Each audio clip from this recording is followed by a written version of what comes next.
চৌধুরী দক্ষতার সাথে ফাঁস করলেন মুখোশের আড়ালে লুকিয়ে থাকা ইন্দ্রনাথ সেনগুপ্তর ঘৃণ্য রূপ। ফুটবল একাডেমিতে মেয়েদের প্রশিক্ষণ দেওয়ার নামে আমার মেয়ের সাহস দেখে তো আমার বুকের ছাতি চওড়া হয়ে শুধু তাই নয়, ভয় দেখিয়ে রাখতেন এবং শুনে ফেললো না তো? যদি তা জানে না, জানতে পারলে চিৎকার করে বাড়ি মাথায় তুলবে রে বাবা। হ্যাঁ গো, শুনছো? হ্যাঁ হ্যাঁ হ্যাঁ, ওই দেখো, শোনো না, বলছি একটা কাজ তো বাকি আছে। আরে আবিরকে তো নেমন্তন্ন করতে হবে।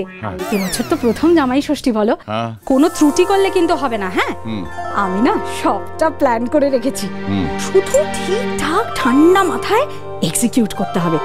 তুমি না শুধু একটা কাজ করো, ওই যে মাটির থালা বাটি সেট পাওয়া যায় না, সেইটার একটা খোঁজ করো তো। আর লোকটা সারা শব্দ নেই কেন? ওই দেখো, রে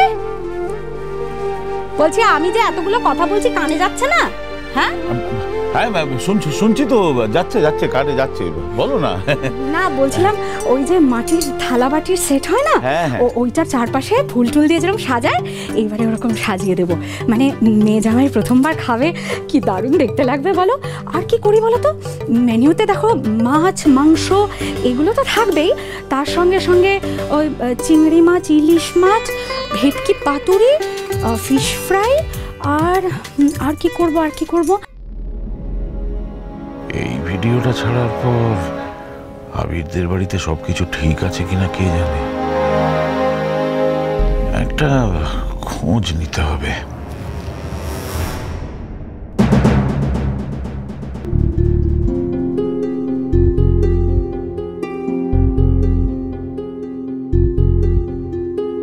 তোমার মনটা কোন দিকে শুনি?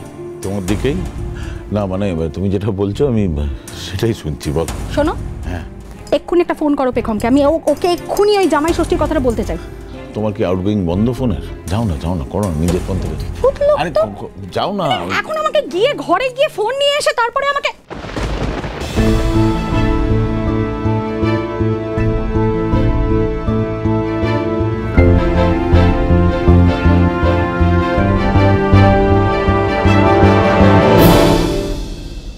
পেখম, তুই এই সময়? আবির এসেছে? ভালোই হয়েছে, জানিস তো আমি এক্ষুনি তোর বাবাকে বলছিলাম তোকে ফোন করার কথা। আয় আয় আয়, তোর সাথে অনেক কথা বল।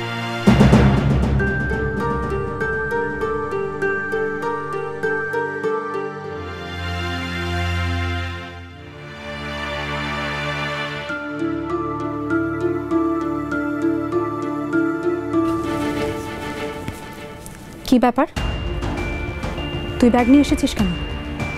আমি এখানে কটা দিন থাকবো মা। কিছু হয়েছে মাম? মানে ও বাড়িতে কোনো অশান্তি হয়েছে? বাবা, এত কেন টেনশন করছো তোমরা? আমি কি বাড়িতে কটা দিন থাকতে পারি না এসে? হ্যাঁ পারিস। একদম আমার সঙ্গে চালাকি করার চেষ্টা করবি না।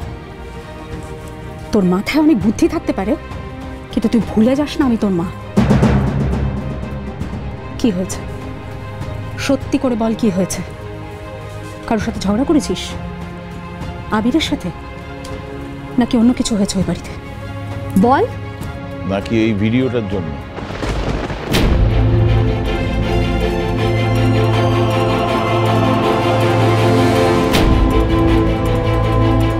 ভিডিও?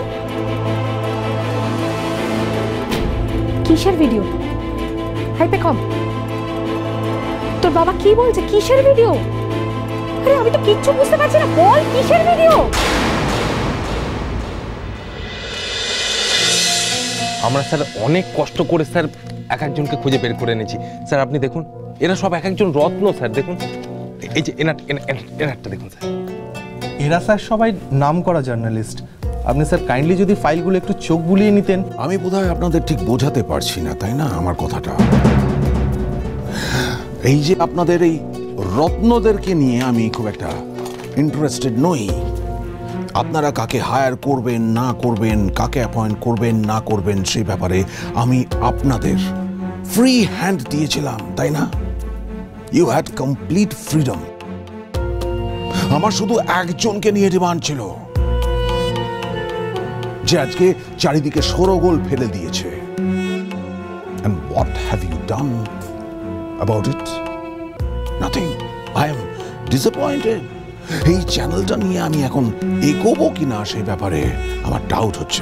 আমি নিজেই নিজেকে প্রশ্নের চিহ্নের মুখে দাঁড় করিয়ে দিচ্ছি। না না sir, No, let me finish. I'm not finished yet. Do not talk when I speak. Honestly, আপনাদের কাছ থেকে যতটা এগ্রেশন এক্সপেক্ট করেছিলাম আমি, ততটা এগ্রেশন আমি দেখতে পাচ্ছি না। And I am disappointed.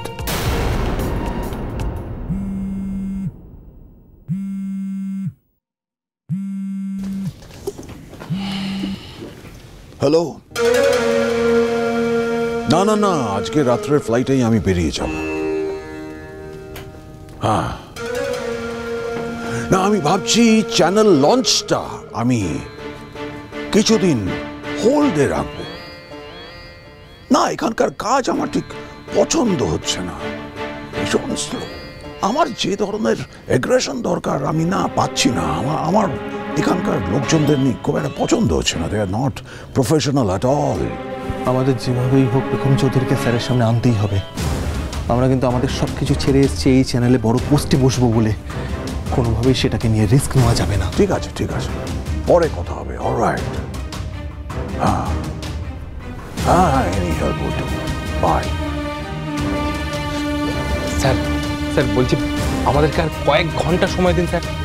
আজ বিকেলের মধ্যে আপনার সামনাসামনি এনে বেগম চৌধুরীর সঙ্গে একটা মিটিংয়ের ব্যবস্থা করে দেবো স্যার। হ্যাঁ sir, promise sir. Okay, let's see. আপনারা আসতে পারেন।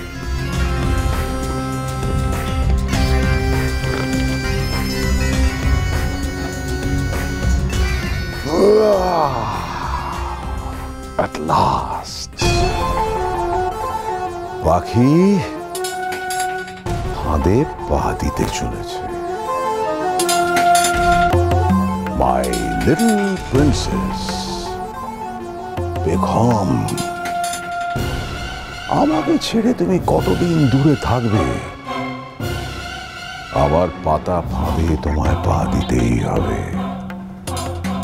আজ না হয় কাল, তারপর দেখো আমি কি হাল তোমার করি। My princess, my little princess. তুই এত বড় একটা কেলেঙ্কারি ঘটিয়ে বসে আছিস। এই জন্য আমি চাইনি মেয়েগুলোর সঙ্গে তোর দেখা হোক।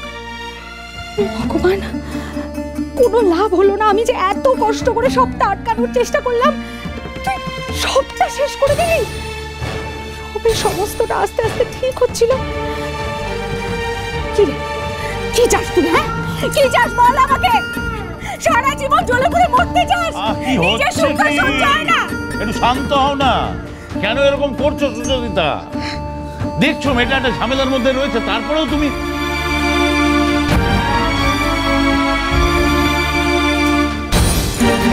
তোর বাপের বাড়িতে থাকা হবে না। তোকে আমি নিজে আবিরের বাড়িতে পৌঁছে দিয়ে আসবো। চল। মা, আমার কি নিজের বাড়িতে থাকার অধিকার নেই?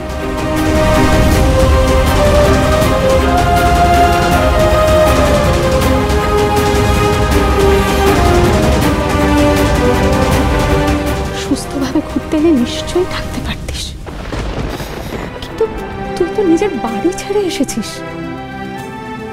যে বাড়িটাতে তোর বিয়ে হলো সেই বাড়িটাই তুই ছেড়ে চলে এলি। কিভাবে এলি? কোন সাহসে এলি? শোন পেখম, যাই হয়ে যাক, যত অশান্তি হোক, তোকে ওই বাড়িতেই থাকতে হবে। চল। এখনই ওকে ও বাড়িতে দিয়ে এসো না। আরে বাবা, আগে একটু বসুক, কথা বলুক, তারপর। তুমিও আমায় চলে যেতে বলছো মা? যে বাড়িতে আমি ছোট থেকে বড় হলাম, যে বাড়িতে আমার বাবা মা থাকে, সেই বাড়িতে আমার থাকার অধিকার নেই? তোমরা যে পারবে, যখন পারবে, যেখান থেকে পারবে আমাকে চলে যেতে বলবে। কেন গো মা? আমি কি খেলার পুতুল নাকি? খবরদার খবরদার আমার মেয়েকে বাড়ি থেকে চলে যেতে বলবে না।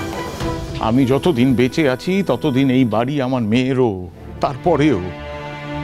আরে বাবা, নিশ্চয়ই কোনো একটা সমস্যা হয়েছে তাই ও চলে এসেছে। এবার সেটা কি আগে আমাকে জানতে হবে, তাই তো?